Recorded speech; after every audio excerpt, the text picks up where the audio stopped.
नमस्कार, मी माजी सैनिक सुभेदार तानाजी एकनाथ पवार, राहणार देवापूर, तालुका मान, जिल्हा सातारा। मला 1 मार्च 1978 साली 5 एकर जमीन जलसंपदा विभागाने कसून खाण्यासाठी 11 महिन्याच्या कराराने दिली। त्या जमिनीवर जवळजवळ 10-20 वर्षे मी सुधारणा लेवल करून घेणे, गाळ भरणे, विहिरी पाडणे, घर बांधणे, निवारा करणे अशी शेतीची मी प्रगती केली। मी 44 वर्ष शेती केल्यानंतर राजेवाडी गावातील स्थानिक गुंड बाळू नामदेव पुजारी, सचिन बाळू पुजारी, अर्जुन बाबा पुजारी व त्यांचे चिरंजीव असे सर्व नातेवाईक मिळून कोरोना काळात माझ्या कामगारांना हकलून देऊन शिव्यागाळ करून, जातीवाचक शिवीगाळ करून त्यांना हकलून काढलेलं आहे आणि माझ्या जमिनीवर अतिक्रमण केलेलं आहे। मी लाखो रुपये खर्च करून माझ्या आयुष्यातील पेन्शनची सर्व पुंजी पगाराची घालवून ही जमीन हाताखाली आणलेली होती।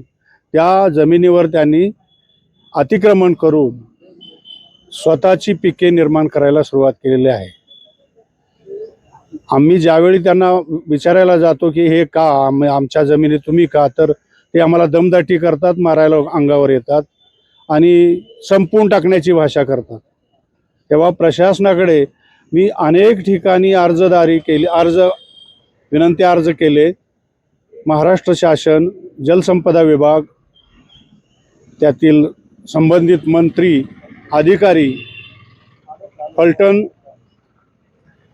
कार्यकारी अभियंता, पंढरपूर सब डिव्हिजन ऑफिसर, सेक्शन ऑफिसर महोद सर्वांच्या गाठी भेटी घेऊन माझ्या सैनिक कल्याण कार्यालयातर्फे superintendent of police Sangli, Atpadi PI police station या सर्वांना विनंती अर्ज करून सुद्धा माझी सुनावणी झालेली नाही।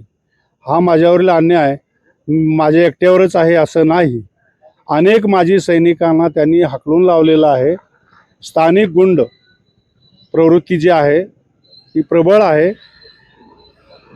आणि लोकांना तिथं स्थिर राहू देत नाहीत, कुणाला उदरनिर्वाहासाठी मिळालेल्या जमिनी थांबवू देत नाहीत। हा अन्याय कुठपर्यंत सहन करायचा?